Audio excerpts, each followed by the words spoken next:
ఈ సభలో ఈ సభలో ఈ సభలో అనేక సందర్భాల్లో సాంప్రదాయాలు ఉన్నాయి.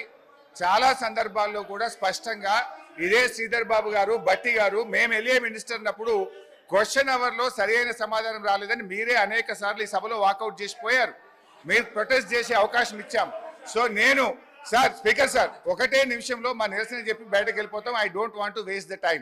ఎందుకంటే ఇందులో సిగ్నేటరీ కాకపోయినా మీరు సాంబశివరావు గారికి అవకాశం ఇస్తారు. అక్కడ సభా సమయం వృధా కాదు. మాకు సరైన సమాధానం రాలేదని మేము అడుగుతామంటే మా గొంతు నొక్కడానికి మాత్రం సభా సమయం మీకు అడ్డం వస్తున్నది. అయితే అధ్యక్ష, హరీష్ రావు గారు దాదాపుగా 2004-05 సంవత్సరం నుంచి శాసనసభ్యుడిగా ఈ సభలో కొనసాగుతున్నారు. 2014 నుంచి 2023 వరకు వారు మంత్రిగా కొనసాగినరు. వారికి లెజిస్లేటివ్ అఫేర్స్ మినిస్టర్గా కూడా పనిచేసిన అనుభవం ఉంది. చైర్ మీద ఆరోపణలు చేయడం ఏ సభ్యుడికి తగదు. వినండి. ఎందుకు అంటే ఇది ప్రాధాన్యతతో కూడుకున్న సమస్య. కార్మికుల పక్షాన, కార్మికులు కష్టాలలో ఉన్నప్పుడు 50 రోజులు దీక్ష చేసినప్పుడు 50 మంది చనిపోయినప్పుడు ఖమ్మం జిల్లాకు సంబంధించిన డ్రైవర్ శ్రీనివాసరెడ్డి గారు తన పిల్లలు పెద్ద ఉద్యోగాలలో ఆర్థికంగా బలంగా ఉన్న ఆనాటి ప్రభుత్వం యొక్క వివక్ష 50,000 కార్మికుల పట్ల చూపిస్తున్న విధానాన్ని వ్యతిరేకిస్తూ ఆత్మ బలిదానం చేసుకున్నప్పుడు ఆ కుటుంబాలకు వాళ్ళందరూ అండగా నిలబడ్డారు. అట్లాంటి కార్మికుల తరఫున కొట్లాడే కమ్యూనిస్టు పార్టీ ఈ సభలో వాళ్ళ తరఫున మాట్లాడడానికి అడిగితే మీరు వాళ్ళకు అవకాశం ఇచ్చిండ్రు. ఎందుకు? కార్మికులు ప్రాధాన్యత, కార్మికుల తరఫున కొట్లాడే వాళ్లకు ప్రాధాన్యత ఇవ్వాలి. ఈ ప్రభుత్వానికి ఏదైనా వాళ్ళ సూచనలు ఉపయోగపడితే ఆ సమస్యల్ని పరిష్కరించాలి అనే ఉద్దేశంతో మీరు సాంబశివరావు గారికి అవకాశం ఇచ్చిండ్రు. మీరు ప్రశ్న అడగకపోయినా అతనికి ఎట్లా అవకాశం ఇస్తారని వారు మాట్లాడినారు కదా అధ్యక్ష. అది ఏ చట్టానికి దేనికి అసలు వారు మాట్లాడుతున్నది పూర్తిగా విరుద్ధం. ఒక్కసారి ఒక ప్రశ్న ఈ సభలో ఆమోదం పొందింది అంటే ఈ సభ యొక్క ఆస్తి. సభ ప్రశ్న అడిగిన వాళ్ళకే అవకాశం ఇవ్వాలి, మిగతా వాళ్ళకి అవకాశం ఇవ్వద్దని ఏ చట్టంలో లేదు. ఒక్కసారి ప్రశ్న ఈ ప్రశ్నావళి 10 ప్రశ్నలు ఉన్నాయి కదా అధ్యక్ష. ఇప్పుడు ఇందులో ఉన్న ఈ ప్రశ్నావళి ఈరోజు ఆమోదం పొందిన ఈ 10 ప్రశ్నలు ఉన్నాయి కదా. 10 ప్రశ్నలు క్వశ్చన్ అవర్, 1 గంటలో ఈ 10 ప్రశ్నలకు చర్చ జరిగి దీని మీద సమాధానాలు చెప్పడం కోసమే 10 ప్రశ్నలు పెట్టింది. అంటే ప్రతి ప్రశ్నకు 6 నిమిషాలల్లో మనం చర్చ ముగించుకోవాలి. అట్లా 60 నిమిషాలల్లో వీటన్నిటికీ ప్రభుత్వం వైపు నుంచి సమాధానాలు రాబట్టుకోవడానికి ప్రయత్నం చేయాలి. కొన్నిసార్లు ప్రశ్న యొక్క ప్రాధాన్యతను బట్టి తమరు అనుమతిస్తే ఆ చర్చ ఒక్కోసారి కొంత ఎక్కువసేపు కూడా జరగడానికి అవకాశం ఉంటుంది. ఎప్పుడైతే ఈ క్వశ్చన్స్ సభకు అడ్మిట్ అయి హౌస్లోకి వస్తాయో ఇది హౌస్ ప్రాపర్టీ అవుద్ది, ప్రశ్న అడిగిన వాళ్ళ ప్రాపర్టీ కాదు అధ్యక్ష.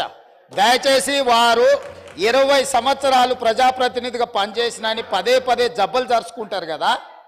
కనీసం లెజిస్లేటివ్ అఫేర్స్ మినిస్టర్గా పనిచేసిన హరీష్ రావు గారికి ఒక్కసారి ప్రశ్న సభలోకి వచ్చిందంటే సభ్యుల యొక్క అందరి ఆస్తి ఇది అధ్యక్ష.